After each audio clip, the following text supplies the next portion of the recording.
What is the pleasure of the Honorable Leviste? Mr. Speaker, I rise on a point of personal and collective privilege in response to a comment by Executive Secretary Ralph Recto. Please proceed. Thank you, Mr. Speaker. I rise on a point of personal and collective privilege matapos ako tawagin ni Executive Ralph Recto na baliw. Kung baliw man ako, at least hindi ako magnanakaw. Tila affected si Recto sa mga post ko tungkol sa kanya at si Congressman Edwin Garjola. At mabuti kung magpaliwanag na lang siya tungkol dito. May kinakalat din siya sa social media na ako daw ay may utang sa DOE na 24 billion pesos. Ito po ay walang basihan at inimbento lamang upang tangkang pahinain ang mga binabunyag ko tungkol sa korupsyon sa ating gobyerno. At mas marami pa ang aking sasabihin sa ibang pagkakataon. Nagsimula lang itong mga atake sa akin nang sinimulan kong imbestigahan ang DPWH sa Batangas at ang mga kumpanyang konektado kay Congressman Edwin Garjola at naging Executive Secretary si Ralph Recto. Marami rin ang nagsabi na ang pagbunyag ko nito ay hindi aking kapaki-pakinabang. Ngunit hindi ito para sa sarili ko, ito ay bahagi ng aking tungkulin bilang mangbabatas at kinatawan ng unang distrito ng Batangas. At hindi ako matitinag, kaya po ako ay nananawagan na imbestigahan ang koneksyon ni Garjola kay Recto, lalo na ngayong Executive Secretary na siya, at suriin ni Pangulong Marcos kung natutulungan ni Recto si Garjola mula sa loob ng Malacanang. Dahil limitado ang oras ngayon, ilahad ko ang iba ko pang nalalaman tungkol sa mga koneksyon ni Garjola at Recto sa iba pang mga araw. Sisimulan ko lang ngayon sa isang punto. Ayon sa aking tansya at pananiliksik, mahigit 1 billion pesos ang ginastos ni Congressman Edwin Garjola para kay Vilma Santos Recto at Lucky Manzano sa iba pa nilang mga kandidato at sa sarili niya bilang first nominee ng CWS party list sa 2025 elections. Sa aking distrito, ang tansya ko ay 150 million. At ayon sa ibang mga politiko, gumastos sila ng 200 o 300 million sa kanilang distrito. Kaya sa 6 na distrito ng Batangas, sinasabi ng iba na aabot ng 2 bilyon ang ginastos ni Recto at Garjola. Lalo't mas malaki pa ang ginastos sa Lipa. Pero hindi po ko bubuksan ang mga kinatawan ng Lipa sa aking pahayag na ito.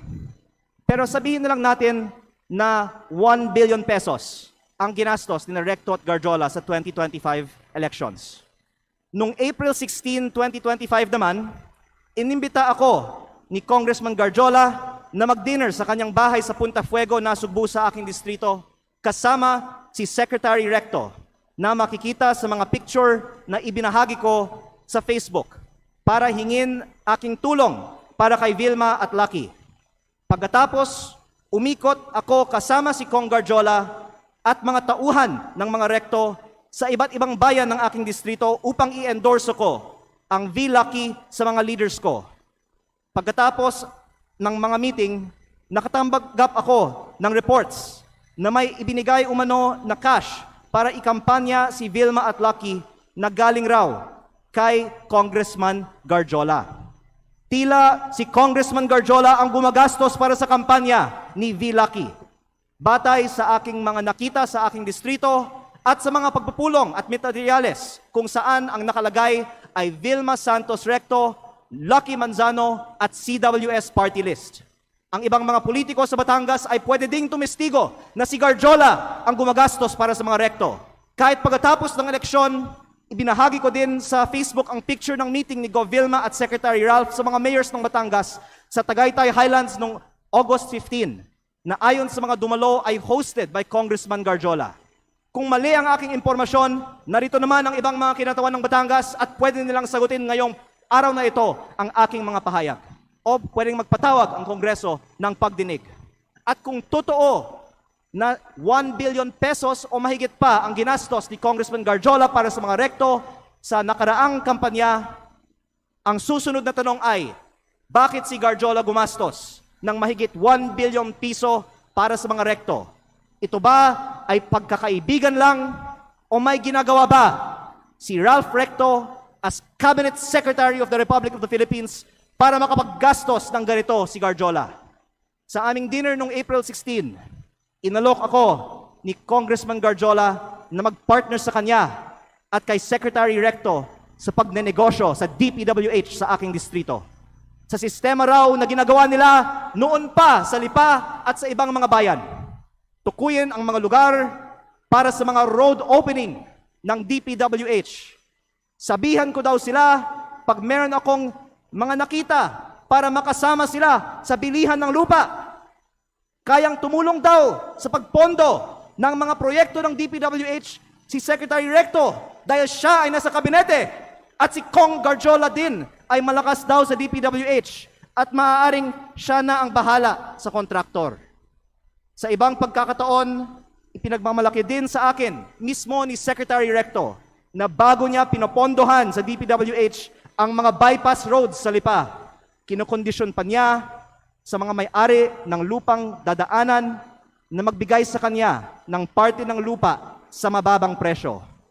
At iba't ibang mga tao ay nagkwento din sa akin na gawain ni Recto ito. Kung lehitimo man ito, mabuti at maging transparent si Secretary Recto sa kanyang yaman. At kung ang ginagastos ni Kong Garjola para sa kampanya nila ay may kaugnayan sa pagiging kontraktor ni Garjola sa Batangas. At sa halip na tumigil ang mga ito matapos pumutok ang flood control investigations, mayroon bagong regional director, ang DPWH 4A na si Carolina Pastrana na dating Batangas 3rd District Engineer, ang distrito ni Congressman Garjola sa Mataas na Kahoy, Batangas, na sinabi ay pinili ni Recto dahil siya ngayon ay Executive Secretary na may hawak ng appointments sa Malacanang. Siguro naman hindi ito alam ni Pangulong Marcos, kaya inilalahad ko din ito ngayon sa Kongreso para makita ng lahat ang koneksyon ni Recto at ni Garjola at ang epekto nito para sa buong bansa. Tatalakayin ko pa sa ibang pagkakataon ang mga anomalya sa DPWH sa Batangas. Nalulungkot ako para kay Secretary Recto at Governor Vilma Santos dahil matagal na silang nasa politika na may mga pangalang inaalagaan. At ngayon pa lalabas ang mga isyong ito.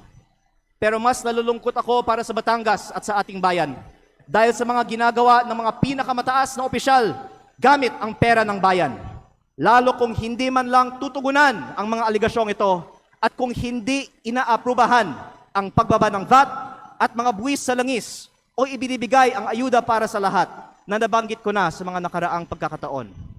Kung hindi totoo ang mga sinasabi ko ngayon, hindi dapat tahimik si Secretary Recto at Governor Vilma tungkol sa umano'y korupsyon sa DPWH sa Batangas at ang mga aligasyon kay Kong Garjola na tinawagan ng ICI na binuo ng gobyernong ito bilang isa sa mga pinakamalaking kontraktor ng DPWH sa Kongreso.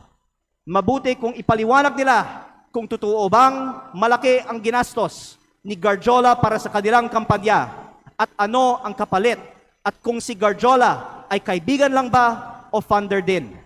At kung hindi sasagutin ni Secretary Recto ang mga aligasyong ito, hinahamon ko si Yusek Claire Castro sa susunod niyang press briefing na sagutin kung tama ba na may ganitong aligasyon kay Executive Secretary Recto, bakit hindi pa sinasalang si Secretary Recto sa Commission on Appointments at kung ayaw din ba nilang buksan ang mga detalye ng 2 kasong plunder ni E.S. Recto sa Ombudsman. Mabuti ding magpaliwanag si Yusek Castro kung bakit ba talaga natanggal sa pwesto si Executive Secretary Lucas Bersamin nang walang paliwanag at ipinalit isang respetadong dating Chief Justice ng Supreme Court sa isang taong ngayong may 2 kasong plunder sa Ombudsman. Panghuli, hindi lingid sa atin na binomba ang kotse ni dating Batangas Governor Armand Sanchez. Mapanganib ang politika sa Batangas kapag malaking tao ang inyong binabangga. Kaya kung ito man ang aking huling pagkakataon, nais kong dagdagan, hindi lang DPWH ang posibleng pagkukunan ng pondo ni Recto at Garjola. Dahil ayon sa mga politiko sa iba't ibang mga bayan ng Batangas, ang nasa likod ng STL operator ng Batangas, Refresh Gaming, ay si Recto at Garjola, na ang isang humaharap para sa kanila ay si San Juan Vice Mayor Anthony Marasigan. kahit na iba ang mga tao sa GIS ng kumpanya. Habang nasa kabinete ng Republika ng Pilipinas si Secretary Recto, mayroon bookies o second table ang refresh sa kanyang sariling lalawigan. Kaya nananawagan din ako sa Kongreso na imbestigahan ang operations ng Refresh Gaming Corporation sa Batangas. Ang mga politiko sa Batangas ay maaaring tumestigo na dahil si Governor Vilma Santos ay nasa Kapitolyo, si Executive Secretary Ralph Recto sa Malacanang, at suportado sila ni Congressman Garjola, kompleto ang makinarya para gawing negosyo ang Batangas. Kaya baka hindi lang 1 bilyon ang nagastos na ni Garjola para sa mga Recto. Maraming salamat po. Majority Leader. Mr. Speaker. Mr. Speaker. I can now take questions. Thank you. Mr. Speaker. Majority Leader. Mr. Speaker, we'd like to recognize Naun. the representative of Lipa, Congressman Ryan Recto. The Honorable Ryan Recto is now recognized. Please proceed. Good afternoon, everyone. No questions to be asked on my end. Mr. Speaker, I would just like to make a manifestation to set the record straight regarding the issues raised by my fellow representative from Batangas on the alleged issues that were narrated.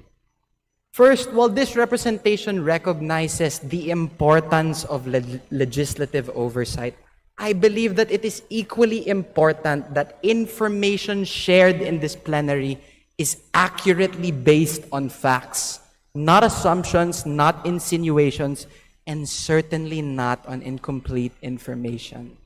Hindi po dapat ginagamit ang plenaryong ito upang lahat na mga haka-haka o paratang na walang sapat na basehan.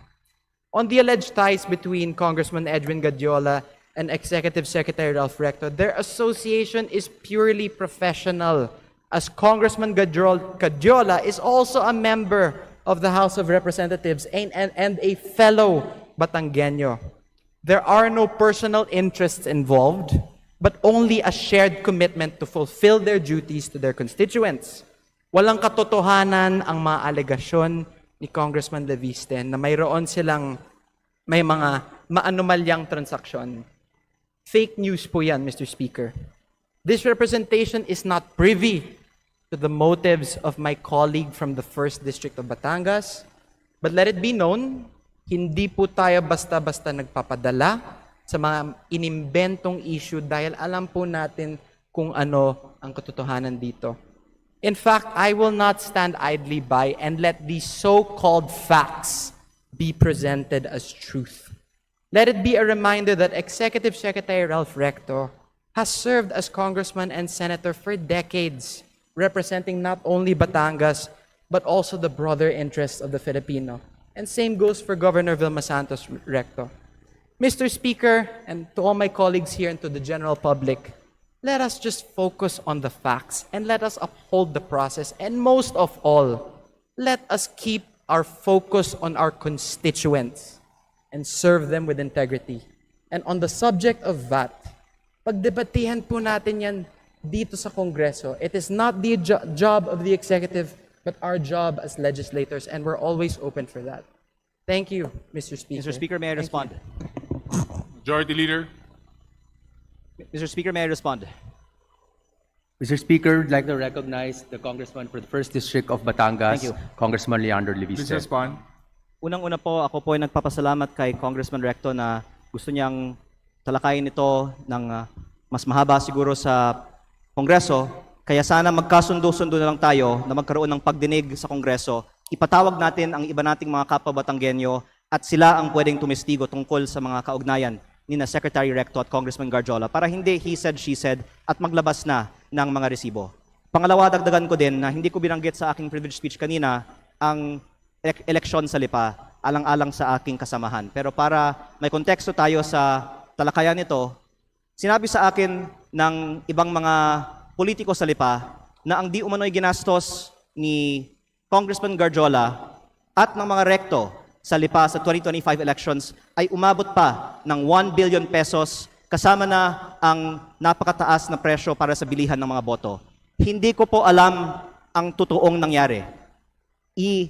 Pinaparating ko lang ang sinabi sa akin at medyo mataas ang figure na natanggap ko. Baka naman 300, 400, 500 million pesos lang ang ginastos sa eleksyon ng Lipa. Pero gusto ko lang tanungin kung ano man ang ginastos ni Congressman Garjola para sa mga kandidato ng V-Lucky sa lungsod ng Lipa sa 2025 elections, kung 500 million man yan, o 200 million, o 100 million, ano ang kapalit ng ginastos ni Congressman Garjola para sa mga kandidato ng V-Lucky sa lungsod ng Lipa? Don't take it from me, magpatawag tayo ng pagdinig at lahat ng mga Batanggenyo ay pwedeng sumagot sa mga testigong ito. Majority Leader. Mr. Speaker,